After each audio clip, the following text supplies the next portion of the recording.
Welcome to Highest Awards Training. I'm Bridget Moore, the Highest Awards Coordinator for Girl Scouts of Montana and Wyoming, and during our time together, we will learn about the Girl Scout Bronze, Silver, and Gold Awards. During this presentation, you will learn about the difference between a community service project and a Take Action project. We will also look in detail at the requirements for each of the highest awards a Girl Scout can earn, as well as learning about the 3 key elements of a highest award project and discover how that looks for each award. We will discuss how to finance a project and where you can find more information. Understanding the difference between a community service project and a Take Action project is essential. Both types of projects are very important to Girl Scouts and part of our DNA. A good question you may already have is, why are we comparing a Take Action project to a community service project when we are learning about highest awards? So let's start with the difference between a Take Action project and a highest award project. They are the same. The only difference is a Journey Take Action project has a set theme, and for a highest award project, the girl or team choose a theme based on what is important to them. So looking at community service. Think of this as something is done for the community and addresses an immediate need. It can be done one time, it can be reoccurring. For example, participating in a food drive or volunteering regularly at the food bank is a community service project. A Take Action or highest award project is something that is done with the community and creates a long-term change. For example, starting a pantry program at your school. For this type of project, start thinking about the impact the project will have and what it will look like after you are done or are not there. Girl Scouts is a girl-led program, so both of these types of projects should be girl-led, but depending upon their ages, you may need to help them with their vision. Now that we have established that a Take Action project and a highest award project are the same, moving forward for this presentation, I will use the term highest awards. There are 3 essential elements of a highest award project, and these are sustainability, measurability, and targeting the root cause or causes of an issue or problem. We're going to take a closer look at each of these elements, and as you discover the requirements and details for each highest award, you will see the progression of these elements with each award. Let's look at sustainability first. Sustainability creates long-term positive change, allowing others to benefit from what we have done for years to come. What kind of impact will your project make to others now and in the future? There are some things you can ask to help better understand this. Who will continue this? How will it be continued? Can we include an educational piece or collaborate with an organization? Can we create videos, handbooks, or pamphlets? Collaborating with an organization is a really great way to address sustainability. That partner organization can be your avenue to continue what you have started and help provide valuable resources for your project. An educational component is a crucial way to address sustainability. For example, a project about bat conservation can include hosting a community workshop about bats and their importance to the community, farmers, and the ecosystem as the educational piece. Creating YouTube videos, pamphlets, and handbooks enables others to learn or recreate what you did and are examples of education. Education sparks change in yourself and others. The second key element is measurability. How you measure the impact of your project can be done in many different ways. At the Bronze and Silver Award level, it may come in the form of making goals. For example, a junior troop is making blankets for the homeless shelter. How many blankets do they want to make? How much will that cost? Can they make that many with their budget? They can also set a goal of how many blankets to make during a set time frame, gauging the progression of their project. Creating a survey or talking to people in your target audience can help measure the success as well. If you are teaching a new skill, perhaps administering a pre- and post-test and then comparing the results, or making a prediction of what you hope to see. Researching the issue will give data and information. This step is crucial for the Gold Award project. However, juniors and cadets can research information to help them discover why they are focusing in on their chosen issue and figure out a way to measure the impact. The last key element of a highest awards project is targeting the root cause of an issue. Therefore, you are going deeper than a band-aid fix or volunteer hours and working towards a solution that will prevent the problem from happening again. Think about why something is happening and address the why. For example, a Silver Award project where girls built a handicapped low-maintenance gaga pit for their middle school addressed the lack of physical activity in youth and gave the school a means to provide physical activity while children were outside, or a Bronze Award project that saw girls learning about fire ecology and engaging their community to plant seedlings in an area devastated by wildfire, addresses forest management and reforestation. Each award has a suggested minimum hours to complete the project, and that may seem overwhelming at first. The hours are a guideline, and always keep in mind that each Girl Scout is unique. These hours include time to brainstorm project ideas and choosing the project, building your team, laying any necessary groundwork, any research that needs to be done, as well as planning and executing the project. Don't forget the time spent after the project is finished discussing and evaluating what was done, talking about what was learned, as well as sharing your project with others. When you take this into consideration and the girls are working on something that is important to them, the hours requirement will be easy to complete. Remember that each girl on the team earning the award needs to contribute the suggested number of hours. I do have a few reminders about things that don't count toward the hours on a project, so you're not caught off guard once you have started. Hours worked on the project by an adult team member do not count, as well as the hours for the prerequisite Journey Take Action project. Once a decision has been made to earn a highest award and what your project will be, I'm sure the question of how to pay for it will follow quickly. Highest award projects do not need to cost anything, but if you do need funds to cover expenses, there are several ways to do that. Using troop funds earned from the Fall Financial Literacy and/or the Cookie program is a good place to start. If the project has been chosen before one of the programs starts, have the girls let their customers know their plans as part of their sales pitch. If an individual girl is working on a highest award, she too can use troop funds for her project, but the troop will need to be part of the decision-making process in regards to use of troop funds. Girls are unable to solicit direct donations, monetary or in kind, for Girl Scouts. However, they can help write letters, make a presentation, and be part of the process and have the adults do the asking. Girl Scouts can also hold an additional money-earning activity. Just be sure that you submit the paperwork at least 2 weeks in advance for approval, and you will also have to participate in both the Fall Financial Literacy and Cookie program for it to be approved, so you'll need to think ahead. You'll also need to complete this paperwork if you're going to be soliciting donations or in-kind donations for your highest award projects. It does require a prior approval. And don't forget that Girl Scouts cannot directly raise funds for another organization or make a profit that applies to highest awards. This enforces the importance of balanced budget. If there are any leftover funds from a project, use the funds to purchase something for the organization you partnered with. What a great way to thank them. We have covered a lot of groundwork and details about essential elements of earning a highest awards. Now it's time to dive into the requirements of each award. So let's start with the Girl Scout Bronze Award. The Bronze Award can be earned by a registered junior Girl Scout in 4th and 5th grade. It is important to remember that the deadline for a junior Girl Scout to complete her project and submit the necessary paperwork to us is September 30th after she finishes 5th grade, or you can look at that as when she's just started 6th grade. Before a junior Girl Scout embarks on earning her Bronze Award, she needs to have completed a junior journey, and that includes the Take Action project for the journey.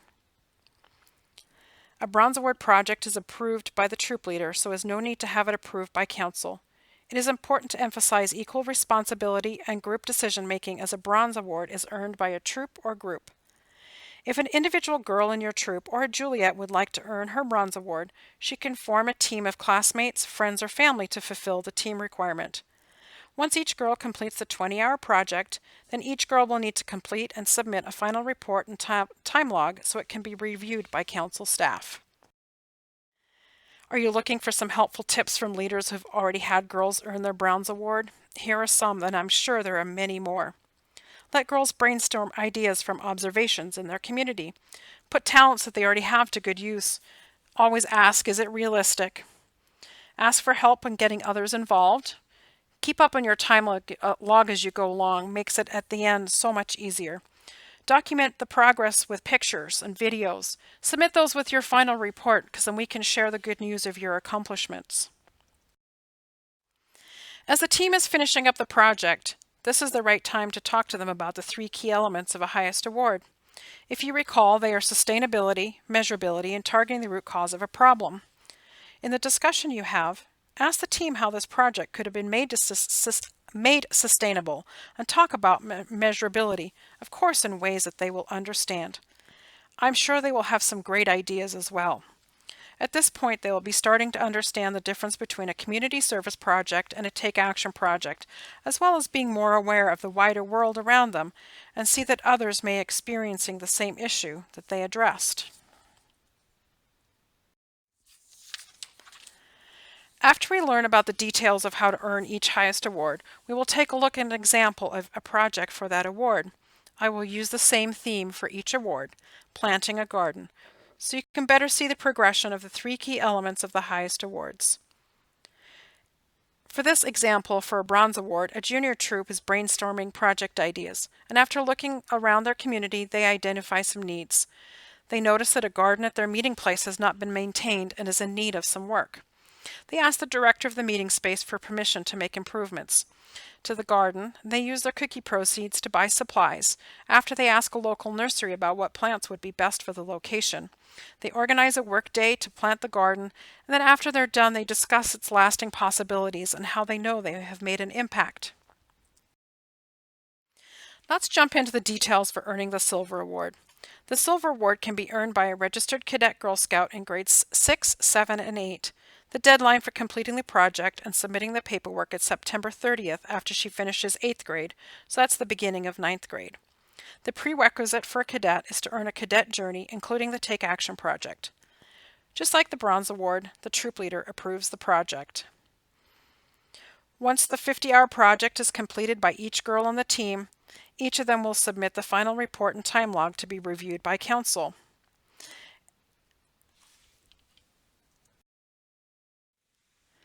Here are some pro tips from troop leaders. Again, they are always great to have. Find a project advisor. This is someone who is an expert on the topic of the project. Connect with your local or regional community and think outside of your comfort zone. And remember, don't forget to keep up on your time log. It's so much easier at the end than having to recreate it from the beginning when you're all done. And as usual, document the project with pictures and videos or a scrapbook. Submit those to us. Again, we want to share the great news of your accomplishments. Early in the presentation, I mentioned that we'll be able to see the progression of the three key elements of a highest award. At the Silver Award level, girls should understand sustainability and demonstrate this understanding in the project plan and implementation. Discussing this key part during the planning stages, as well as the elements of measurability and the root cause of their community issue, so they can include them in the project plan and execution, and are demonstrating they understand the concepts. Here's an example of a Silver Award project. A very active cadet troop likes to spend lots of time outdoors and would like to do their Silver Award next spring, so they start planning their project in the fall so they can ensure they will have troop funds to finance the project as well as still do their summer fun activities. They've noticed that the local library's garden is in need of repair. They ask permission of the library to repair the garden and find out that insufficient staffing is the reason why the garden has not been attended to. They attend a master gardener class so they can learn about perennials and plants that need low maintenance. They discuss their plan for the garden with the library director. The library is happy to know that once the garden is completed, it will take less time for staff to maintain it. They measure the space, calculate how many plants they need to purchase, and plan a workday. Last year, we had 14 girls from Girl Scouts of Montana and Wyoming earn the prestigious Gold Award and join an elite group of Gold Award Girl Scouts. Let's look at the requirements to earn the Girl Scout Gold Award. A girl must be a registered senior or ambassador Girl Scout in grades 9, 10, 11, or 12.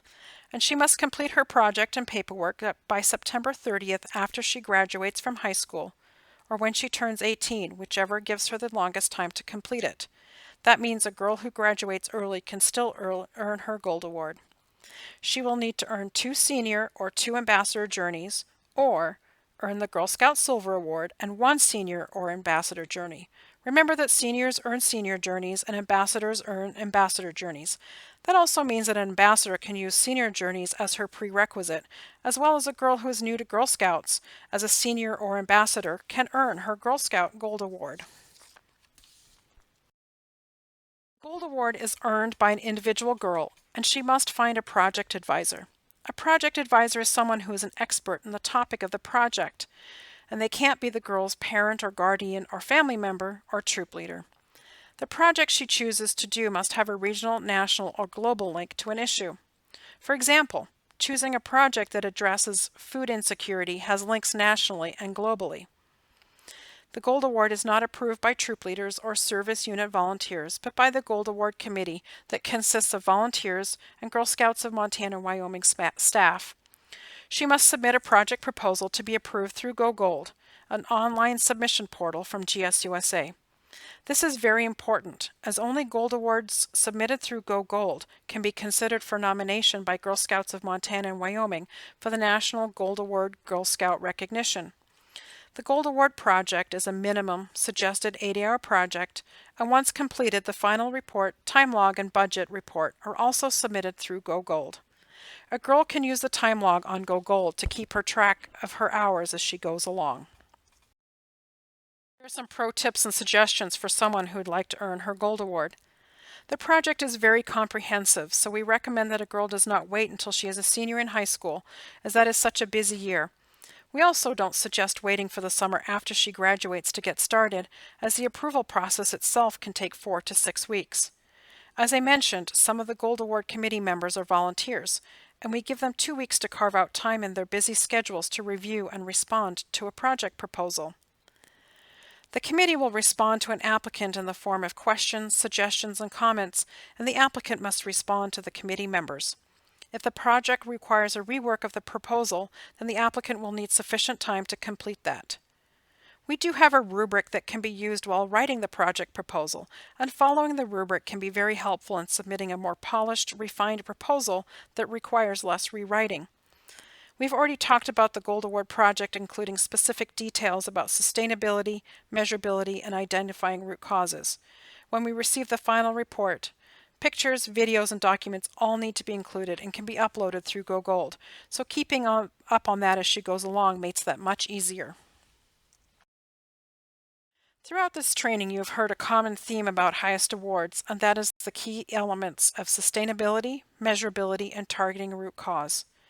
A Gold Award final report will need to provide details about these key elements and ensure them. Earning your Gold Award is exciting and a time to be proud of one's accomplishments, so sharing the experience will educate and inspire others. How about these fun facts? Did you know the Gold Award Girl Scout will enter the military 1 rank higher than her peers, and that there are specific scholarships for Gold Award recipients? And of course, it can be showcased on college and scholarship applications as well as resumes. I hope that the examples of a project idea of planting a garden and seeing what that might look like for each award has been helpful, especially to reinforce the key elements. As we look at this Gold Award project example, think about how these elements have progressed for each award. A senior Girl Scout is working on her project proposal for her Gold Award. She loves to garden and lives in the city where there are few green spaces available. She identifies a small plot of land next to a museum and talks to the landowner and asks if he will donate it to the museum so it can be made into a community flower garden. He agrees. She works with a master gardener who is also her project advisor to learn more about sustainable garden design, plant selection, natural fertilizers and nutrients, seasonal care, and more, and writes a comprehensive guide for the museum. She hosts a workshop about sustainable gardening for the museum as well as a pamphlet to distribute to visitors so they can learn more. The pamphlet includes a survey that visitors return to the museum so they can measure the garden's impact and see how many people visit the garden. She uses a spreadsheet to keep track of planting and maintenance schedules while she's installing the garden and includes this with her guide that she gives to the museum. She also uses a spreadsheet to review the survey responses. In October of 2018, GSUSA made the following announcement about the Silver and Gold Awards that projects may benefit the Girl Scout community. However, it's important that with this change, it doesn't dilute the prestige of the awards. The projects must still meet the requirements of sustainable action, inspire others, and make a lasting impact on their community and beyond. At Girl Scouts of Montana and Wyoming, we have one staff person dedicated to highest awards. Please contact us with any questions or concerns you might have by emailing customercare@gsmw.org or calling 1-800-736-5243. There's also lots of information on resources on our website, gsmw.org, and as well as the GSUSA website, girlscouts.org. You can also find information in the level-specific Girls Guide to Girl Scouting. Thank you very much for your time. I hope you have learned much more about the highest awards and are ready to get started.